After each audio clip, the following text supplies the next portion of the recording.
I'm the first guy to pop his pecs at the One Young World Conference. I love this. Man, I got only a little bit of time, so I'm gonna get into it real fast. How you doing? I look at all these people. Man, the future is here. I love the future. First of all, I am here to basically talk about a couple things. I only have 10 minutes, so I'm gonna be really, really short, but toxic masculinity. How many of you guys have heard all that, the phrase toxic masculinity? It's been used a lot. Everybody's been talking about it, you know. Another way I like to put it is basically abusers of power, okay? You know, I came up from Flint, Michigan. I was an athlete. I played 7 years in the NFL. Flint, Michigan was a very depressed area. And I also came up in a very, very violent household. One of my earliest memories was my father, I probably was like 4 or 5 years old, my father punching my mother in the face as hard as he could.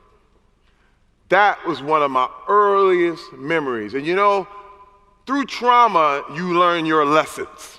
For me, it was, hey, this man, the strongest man I've ever seen, this guy, he uses his power to abuse my mother.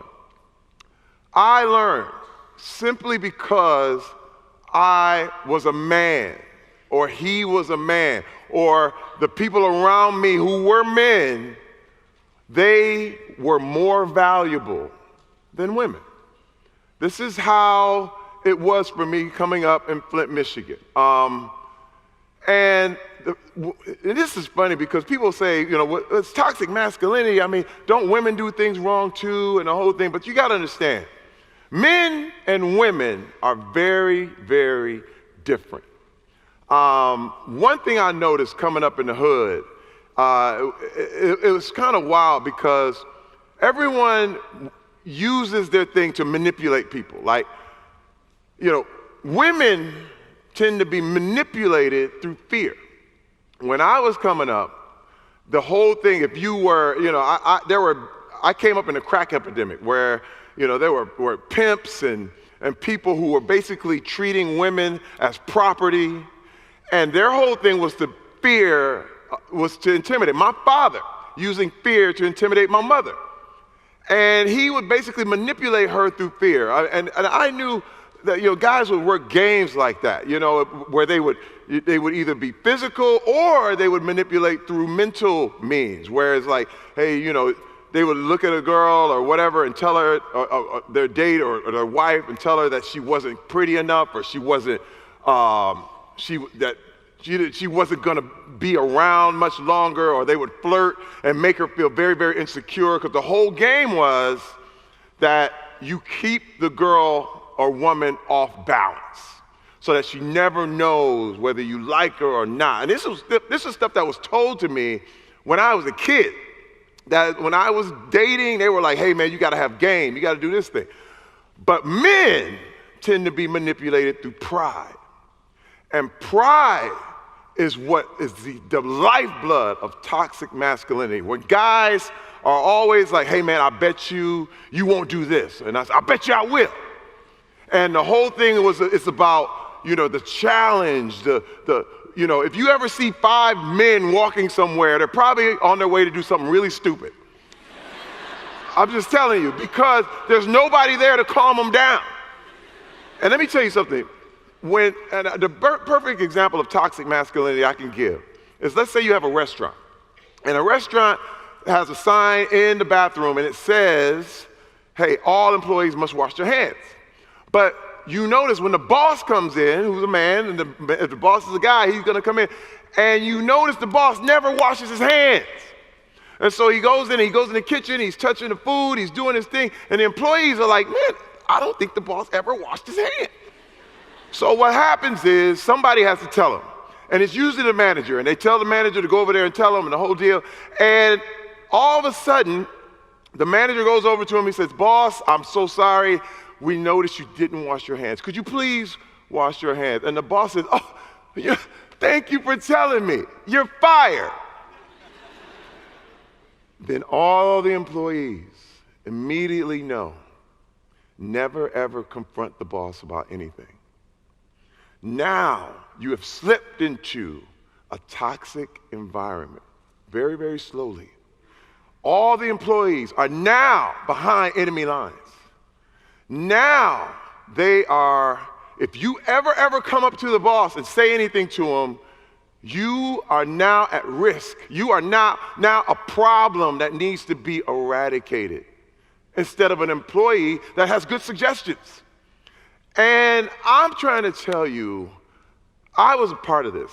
I was guilty. I believe because I was a man, I was more valuable. And it was my way or the highway with my own family. And I developed so many bad things that I had to totally eradicate in my life. I had to go to rehab to beat a pornography addiction.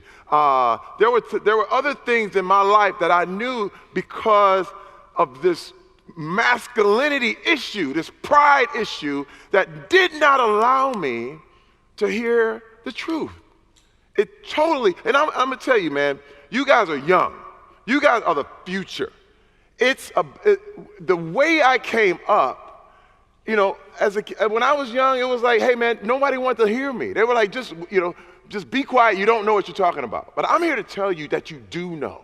I'm here to tell you that all the young people in here, you know the answer. And I'm here, and if you don't, the fact that you are here and the fact that you are asking questions, because my thing is, I never ever want to be the guy that just brings a bunch of answers. I want to be the guy who brings more questions. Because through those questions, thank you.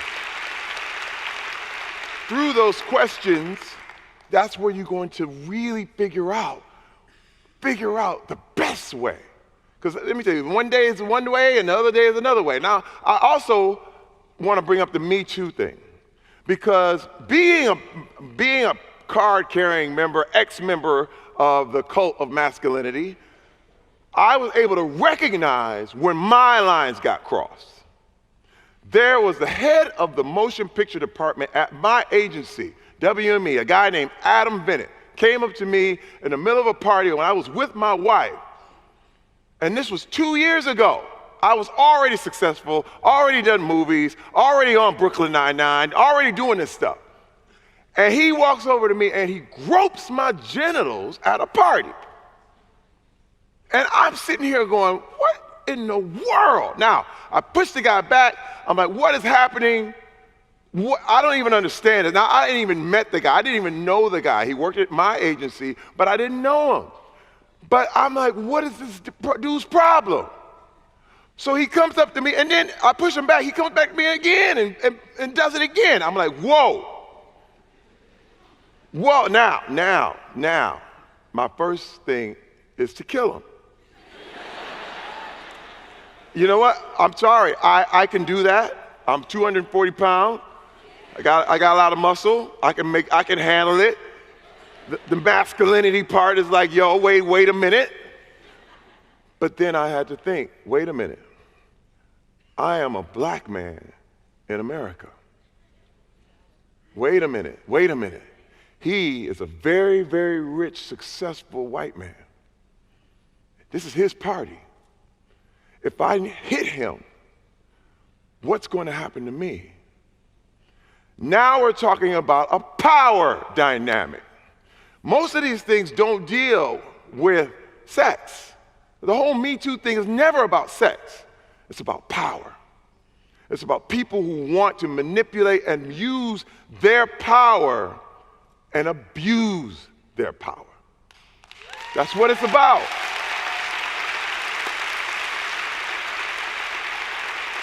Now, one thing,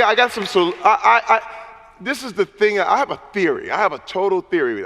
My theory being that, when I say women are manipulated through fear and guys are manipulated through pride, well, with that theory on the line here, one of the things that I would like to suggest to young people today, and to the young women in this room and to the young men in this room.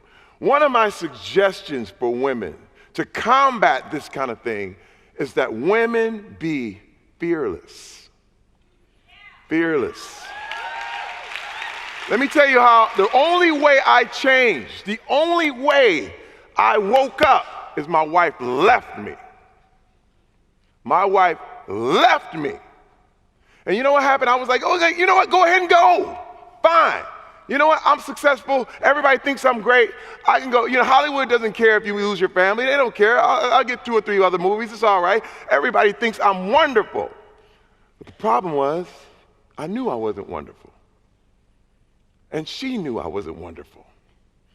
So all of a sudden, I got a little voice. And I said, you know what? Maybe it's me. Maybe it's not her. Maybe it's not my abusive father. Maybe it's not the fact that I'm black. Maybe it's not all these other reasons that I could point to and kind of figure it all out. But maybe it's me. And then I had to come to a deep realization that it was me. It was. Her fearlessness and the fact that she took on the fact that she might be alone. I couldn't believe it actually made me see, because everything that I thought I knew and had, and I was the cool man and I had it all together, it was all a lie. Let me tell you, for men, if pride is the problem, the antidote, I'm suggesting, is vulnerability. For every man in this room. The trick to vulnerability is that you have to open up. You have to admit you are not, you're not invincible. Because invincibility is the myth. Every man is living in, every guy in here lives his own action movie all day long. And my wife kept turning on the light. And I'm like, I don't want to see the theater. I don't want to see the seats. I don't want to see it. I want to see my own action movie. But the deal is, through vulnerability, we can truly see where we really, really are. And that vulnerability is the only way you can get love. Because the trick is, what's so wild is that guys tend to feel like, okay, I'm gonna be Teflon, I'm gonna be steel, I'm cold steel, I'm Dirty Harry, I'm all these movies where, you know, all of a sudden the bullets just ping off me, and we know that's not true. Vulnerability says I'm hurt. Vulnerability says I've been through trauma. And because of my therapy and because of what I've been through, I was able to recognize when my own lines were crossed. Because this is the thing. There were people who would say, you were too big to be assaulted. You're too strong for have someone sexually assault you. And I said, even if I'd have beat him up, does that mean I wasn't assaulted? No. I was violated. And a lot of times guys pretend they weren't. In the military, in fraternities, in colleges, in schools, things that have been, your lines have been crossed, and you're too prideful to admit. And you deal with this trauma, and then to the point where when it's too late, people are on a clock tower shooting at the students. They're in Vegas shooting at a crowd in concert. This stuff comes out in different ways. And if we don't learn as men how to be vulnerable, and I'm not saying you have to be public, but what I am saying is that you have to find someone you love, you care about, and someone who cares about you and loves you, and you have to share and open up. Because let me tell you, man, I've seen the toughest men crumble. And when we're kids, you know, people determine winners way too early. They're like, hey, he won this, he did that, he did it, and they're young, and then you wait a few years and you really see the results. And I had so many women come to me about, man, Terry, I've been abused, I've been sexually molested. But then what flipped me out was that there were so many men. After I came public, so many men all over the world were telling me that they were molested too.